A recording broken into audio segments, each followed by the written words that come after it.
மூக்கை இங்க படைச்சதுக்கு ஒரு பெரிய காரணம் உண்டு. பெரிய கோடீஸ்வரங்க வீட்டு வாசல்ல எல்லாம் ஒரு கூர்க்கா நிப்பர், அந்த வீட்டுக்கு காவலா. நம்ம உடம்பிலேயே ரொம்ப ரொம்ப ரொம்ப பக்குவமான உறுப்பு எது, பாதுகாப்பான உறுப்பு எது அப்படின்னா நாக்கு. இதுதான் ரொம்ப பாதுகாப்பான உறுப்பு. ஏன்னா இது ஒரு தண்ணியான திரவத்திலே போட்டு வச்சிருக்கிறோம். இது பாருங்க, ஒரு 32 பேர் இதுக்கு ஒரு காவலாளி. அதுக்கு மேல பெரிய பூட்டு போட்டா மாதிரி 2 உதடு. இவ்வளவும் வச்சு இது சும்மா இருக்கும்னு நினைக்கிறீங்க? உள்ள இது அடங்குனாதான் நாட்டில் நிறைய பிரச்சனை இல்லாது போயிடுமே. இது அடங்குதான்னா அடங்கவே அடங்காது. இது கொஞ்சம் உள்ள, அது ஒரு 2 பேருக்கும் பயங்கரமான சண்டை. 2 பேரும் ரொம்ப சண்டை ஓட்டு முடிச்ச உடனே அவர் நாக்கும் பல்லும் பேசிச்சான். இந்த நாக்கு பல்ல பார்த்து சொல்லுதான், ஏ நான் பேசும்போது நீ என்ன வந்து வந்து இடிக்கிற? உடனே இந்த பல்லு சொல்லிச்சான், ஏ இனிமே என் பேச்சு கேட்காம எங்க நீ வெளியே போய் பேசணும், நான் கடிச்சு துப்பி விடுவேன். அதுக்கு உடனே சொல்லிச்சான், ஏ நான் தானே பேசுறேன், நீ வரிசையா நிக்கிறல்ல, உனக்கு என்ன கஷ்டம்?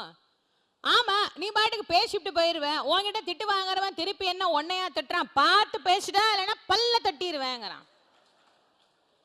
யாராவது பார்த்து பேசி இல்லைன்னா நாக்க தட்டிடுவேன்னு யாராச்சும் சொல்றாங்களா? சொல்றது இல்லை. ஏன்னா உன்னை பாதுகாக்கிறது நான். என்னை தாண்டி இனிமே நீ வெளியே போகக்கூடாது. 32 பேர், அதுக்கு மேல வாய். இது அடங்குது, வள்ளுவர் எழுதிட்டார். ஆனாலும் இது அடங்குதா? அதையும் படிச்சுட்டோம். இல்லை, எல்லாத்துக்கும் காரணம் இதுதான். இந்த நாக்கு இருக்கே 2 வேலை பண்ணும். ஒன்னு சாப்பிடும், இன்னொன்னு பேசும்.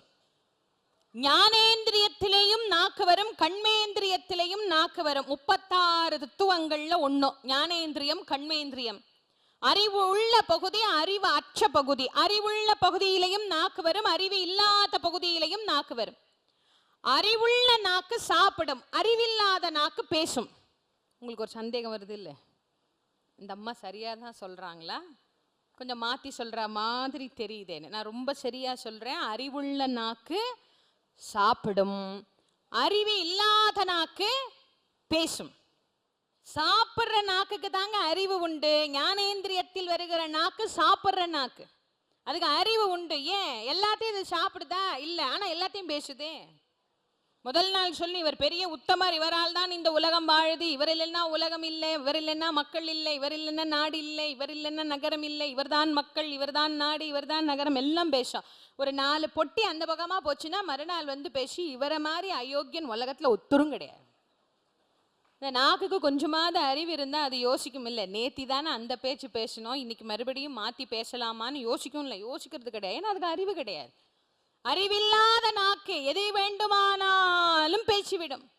ஆனா அறிவுள்ள நாக்கு இருக்கு பாருங்க, அதுதான் சாப்பிடும். இந்த சாப்பிட்ற நாக்குக்கு அத்தனை அறிவு உண்டானால தான் கடவுள் என்ன பண்ணாரு, இதுக்கு வாசல்லையே ஒரு காவலாளி, செக்கிங் இன்ஸ்பெக்டர், அதுதான் மூக்கு. கடவுள் நம்மள அழகா படைக்கல, அழகோடு சேர்த்து அறிவா படைச்சார். மூக்கு இங்க இருக்கிறதுனால தானங்க வசதி. இதுக்கு எத்தனை தடவை நம்ம சாமி கும்பிடணும், எத்தனை தடவை அந்த கடவுளுக்கு நன்றி சொல்லணும். யோசிச்சு பாருங்க, என்னைக்காவது இதெல்லாம் யோசிச்சோமா? அதெல்லாம் யோசிக்கிறது இல்லை. ஏன் இந்த வீட்டில் பாத்ரூம் எங்க வச்சாங்க, ஏன் இந்த வீட்டில் கிச்சனை எங்க வச்சாங்க, ஏன் இந்த வீட்டில் மாடிப்படியா அப்படி வச்சாங்க, ஏன் பக்கத்து வீட்டில் மாடி இப்படி கோணிக்கிட்டு இருக்கு, இதெல்லாம் யோசிப்போம். நம்ம மூக்க கடவுள் ஏன் இங்க வச்சாரு நம்ம யோசிக்கிறது இல்லை.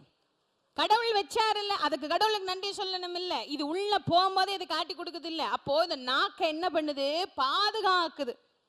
இந்த நாக்குக்கு அதுதான் செக்கிங் இன்ஸ்பெக்டர். அது எல்லாத்தையும் காட்டி காட்டி காட்டி காட்டி தான் அது உள்ள அனுப்பும். அவ்வளோ பத்திரமா கடவுள் நாக்க வச்சிருக்கிறாரு. ஏன்? இதுல நல்லதை பேசு, நல்லதை சொல்லு, பகவான் நாமாவை சொல்லு.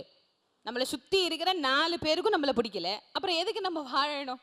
வாழ்றத நம்மளை சுத்தி இருக்கிற 4 பேராவது நம்மளை என்ன பண்ணணும், பாராட்டணும். ஐயோ அவங்க ரொம்ப நல்லா சொல்லுவாங்க, மனசு சரியில்லைன்னா அவங்க கிட்ட போனோம்னா 4 வார்த்தை நல்லா ஆறுதலா, அவர் காசு கொடுப்பாருங்கிறது வேற.